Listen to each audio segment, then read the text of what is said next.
Totally unacceptable.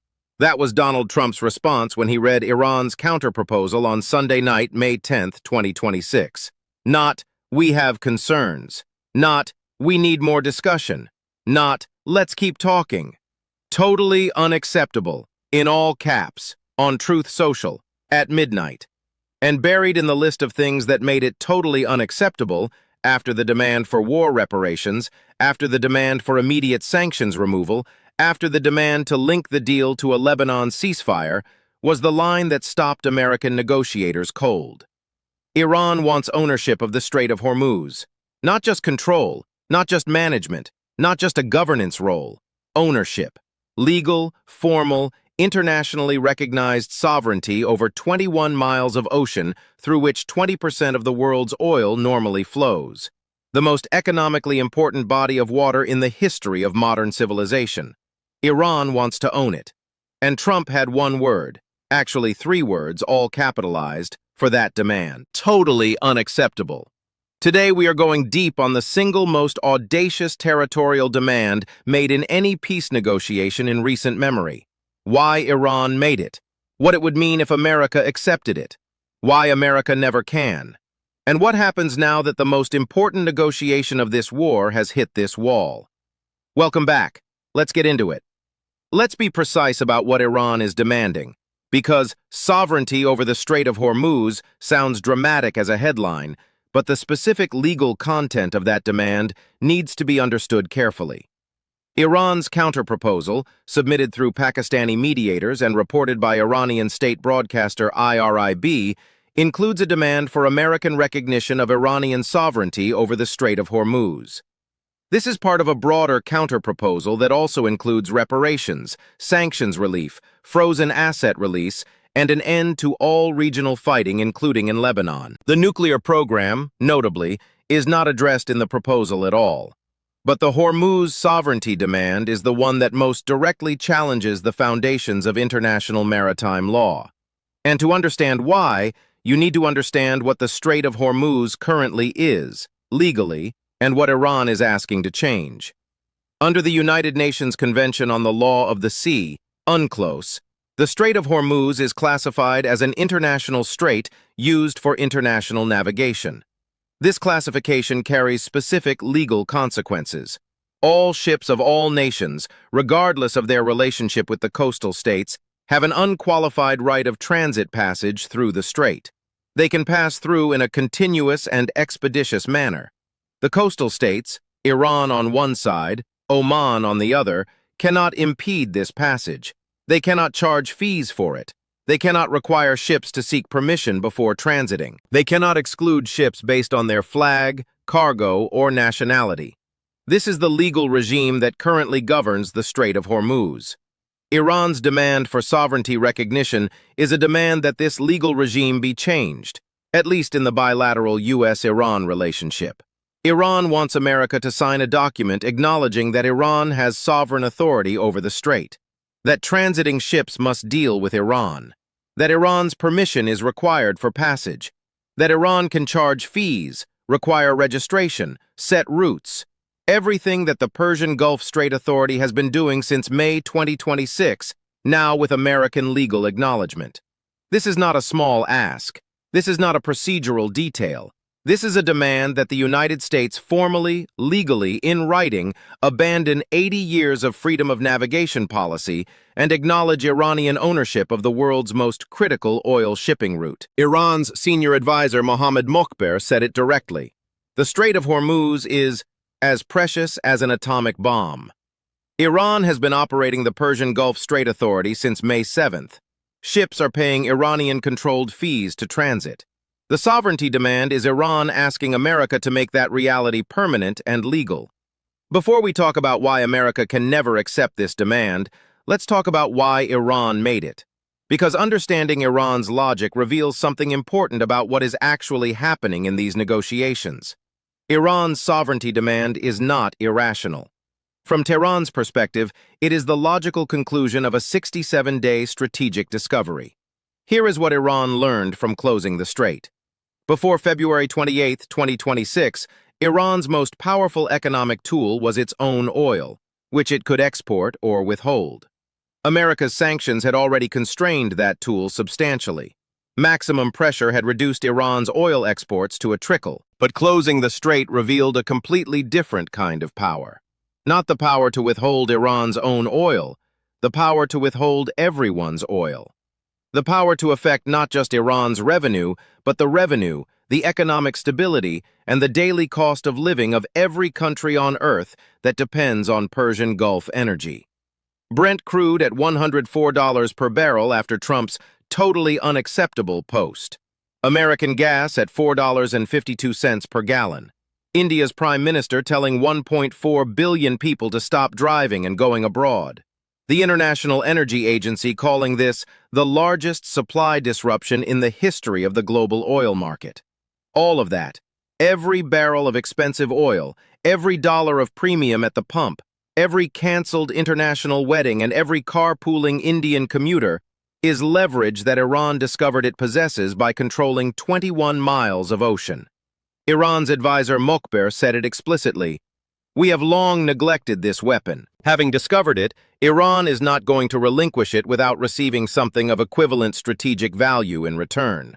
The sovereignty demand is Iran saying, if you want us to permanently give up this weapon, this tool that has proven more economically powerful than our oil exports ever were, more powerful than our nuclear program's deterrent threat, as powerful as an atomic bomb, then you need to give us the legal recognition that makes our position in this strait permanent and institutionalized. Not just a ceasefire, not just sanctions relief, permanent legal recognition of our role in governing this waterway. From Iran's perspective, we've already proven we can do this. We've already established the Persian Gulf Strait Authority. Ships are already paying us. The question is not whether we control the strait. We do. The question is whether you acknowledge it legally. And if you don't acknowledge it legally, we keep controlling it militarily. The Strait of Hormuz has been a site of contest between Iran and the United States for almost 5 decades. Understanding that history is essential to understanding why Iran's sovereignty demand, while legally unprecedented, reflects a genuine, long-standing strategic aspiration. The tension begins with the Islamic Revolution of 1979, the event that transformed Iran from an American ally into an American adversary. The Shah's Iran had been a cornerstone of American security architecture in the Persian Gulf. The revolutionary government that replaced him viewed America as the Great Satan, the external power that had installed and supported the Shah, that had intervened in Iranian politics, and that represented the greatest threat to the Islamic Republic's survival. From 1979 onward, Iran and America have been locked in a confrontation that is fundamentally about who controls the Persian Gulf. America wanted a stable, open Persian Gulf, free flow of oil, free passage for ships, American military presence to ensure both. Iran wanted American military presence out of the Gulf entirely, and Iranian influence over the region's political and economic dynamics. The tanker wars of the 1980s, when Iranian and Iraqi forces attacked shipping during the Iran-Iraq War, brought America directly into the Gulf. Operation Earnest Will, launched in 1987, had the U.S. Navy escorting Kuwaiti tankers through the strait after Iranian attacks. This was the first major U.S.-Iran military confrontation in the Gulf. Iran laid mines. The U.S. reflagged tankers. An American warship, the USS Samuel B. Roberts, was severely damaged by an Iranian mine. America responded by destroying 2 Iranian oil platforms. The pattern established in 1987 has repeated with variations ever since. Iran threatens or attacks shipping. America responds. Neither side achieves a decisive outcome. The strait remains a site of permanent contestation. What changed in 2026 is that Iran, for the first time, actually closed the strait. Not just threatened to, not just attacked individual ships, but implemented a comprehensive closure that held for months. And America, for the first time, was unable to simply force it back open. Project Freedom lasted 48 hours. The dual blockade, U.S. blockading Iranian ports, Iran blockading the Gulf, has been operating for weeks, and the strait is still not fully open. Iran's sovereignty demand is the institutionalization of what the 2026 war has demonstrated. Iran can close the strait. America cannot easily reopen it, and the current impasse gives Iran a level of leverage over the global economy that it has never previously exercised. The demand is unprecedented, but the aspiration behind it, Iranian authority over the waters that surround it, rather than American naval dominance of a waterway on Iran's doorstep, is not new. It is the fulfillment of a 47-year-old strategic goal. Now let's be equally direct about why the United States cannot accept Iran's sovereignty demand, and why this is not just political stubbornness, but a genuine strategic red line.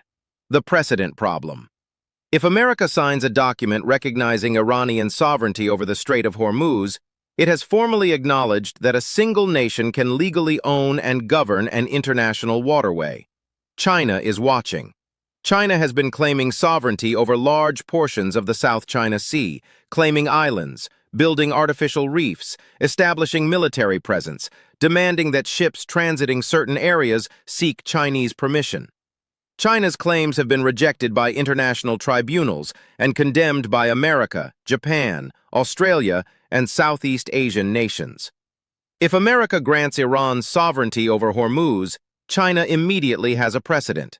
America recognized Iranian sovereignty over an international strait. Why won't America recognize Chinese sovereignty over the South China Sea?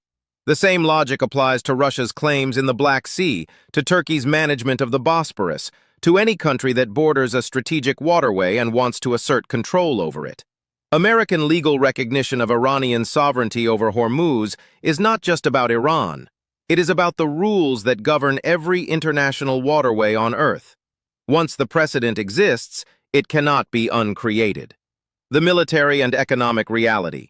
Freedom of navigation is not just a legal principle for America. It is the foundation of American military power projection. The U.S. Navy's ability to operate anywhere in the world, to send aircraft carriers to any sea, to escort American shipping through any strait, depends on the legal principle that international waterways are open to all nations. If nations can legally close international straits to American ships, American military power becomes geographically constrained in ways it has never been since World War II. Legally recognizing Iranian sovereignty over Hormuz does not just affect the current war. It permanently constrains American military options in the Persian Gulf. The domestic political impossibility. No American president, Republican or Democrat, can sign a document saying Iran owns the Strait of Hormuz and survive the political consequences. The legal, military, and symbolic implications of that signature are so enormous that bipartisan opposition would be immediate and overwhelming. Trump, who has staked his political brand on projecting American strength, signing away sovereignty over the world's most important oil route to a country that attacked American warships in that same route. The political reality makes this impossible, regardless of the strategic merits. The UNCLOS violation. 168 countries have ratified the UN Convention on the Law of the Sea. All of them recognize the right of transit passage through international straits. If America bilaterally acknowledges Iranian sovereignty over Hormuz in contradiction of UNCLOS, it is not just changing U.S.-Iran relations. It is undermining the multilateral legal framework that governs global maritime commerce. This affects every country that ships goods through the strait, including America's closest allies in Asia, Europe, and the Gulf. Acknowledging Iranian sovereignty, even bilaterally, would strain alliances that America cannot afford to damage. Trump's "totally unacceptable" is correct on this specific demand. The Hormuz sovereignty recognition is the one element of Iran's counterproposal that America genuinely cannot accept, regardless of how generous the rest of the deal might be. So if Iran's sovereignty demand is a non-starter and America's rejection of it is genuine, is there any middle ground? Is there any formulation that addresses Iran's underlying interests without requiring America to legally acknowledge Iranian ownership of an international waterway? The answer, from experienced negotiators and Iran scholars, is possibly. But it would require creative diplomacy that neither side has yet demonstrated. Here is what the middle ground might look like. Option 1. A joint maritime management body. Rather than acknowledging Iranian sovereignty, America could agree to participate in the creation of a new international body, perhaps under UN auspices, that formalizes Iran's role in managing traffic safety in the Strait. This is not sovereignty recognition. Iran does not own the waterway, but Iran has an institutionalized, internationally recognized role in its governance.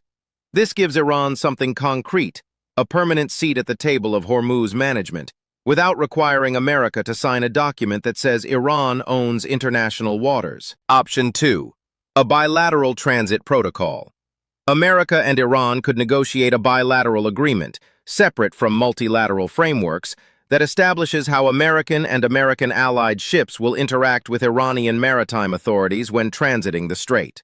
This implicitly acknowledges Iranian authority in practice without explicitly recognizing sovereignty in legal terms. The distinction between practice and legal recognition is significant in diplomacy. Many de facto situations exist that no one formally recognizes legally. This might be one of them. Option 3. Sunset the demand. Iran might be willing to drop the sovereignty demand as part of a broader package that includes sufficient sanctions relief, frozen asset release, and security guarantees to make dropping it worth Iran's while. The sovereignty demand may be a negotiating chip, something included knowing it will be rejected to be traded away for concessions elsewhere. Kenneth Katzman, the Iran expert who has closely followed these negotiations, told Al Jazeera that the gap between the sides on nuclear issues is not that great. The sovereignty demand is perhaps the biggest obstacle, but obstacles in diplomacy are sometimes removed by creative formulation rather than head-on conflict. What Iran actually needs. Beneath the sovereignty demand is an underlying Iranian interest, certainty that once the strait is reopened, America will not immediately close it again, through sanctions, military pressure, or another Operation Epic Fury. Iran needs to know that a peace deal actually brings peace, not just a pause before the next American strike. That underlying interest could be addressed through security guarantees, through non-aggression commitments, through the broader peace architecture, without requiring formal sovereignty recognition. Whether Iran's negotiators are willing to substitute those guarantees for the sovereignty demand is the central question that will determine whether a deal is possible. Trump posted, "Totally unacceptable," at midnight on Sunday. By Monday morning, oil had jumped 2.9%. Markets are pricing in the possibility that the negotiations fail and the war resumes. National Security Advisor Waltz told ABC, "Trump is giving diplomacy every chance that he can before going back to hostilities." Going back to hostilities. The Energy Secretary is floating a suspension of the federal gas tax, a short-term measure to lower pump prices. Not because the Iran situation is improving, but because political pressure from $4.52 gas is building on the administration. But suspending the gas tax does not reopen the strait. It does not free 20,000 sailors. It does not resolve the nuclear question. It is a band-aid on a wound that requires surgery. Iran's foreign ministry responded to Trump's rejection by saying America has unreasonable demands, a mirror image of Trump's playing games, both sides calling the other unreasonable. The mediators, Pakistan, Oman, Turkey, are still in contact. There will be more proposals, more counter-proposals, more midnight truth social posts, more oil price spikes. But the sovereignty demand, the line that Iran drew and Trump rejected with one word, has clarified the core obstacle more clearly than anything said in this war so far. Iran wants to own the strait. America cannot agree to that. Everything else in the negotiation, the nuclear program, the sanctions, the frozen assets, the reparations, the Lebanon linkage, is, in principle, negotiable. The Hormuz sovereignty demand is not. And until Iran is willing to replace that demand with something America can accept, the war continues. The strait stays closed, the gas prices stay high, and Trump's one word, "totally unacceptable," echoes through oil markets every morning. Iran demanded ownership of the Strait of Hormuz. Trump had one response, "Totally unacceptable." All caps, no equivocation, no diplomatic nuance. And on this specific demand, sovereignty over an international waterway that 168 nations have legal rights to transit, Trump is right. America cannot sign that document.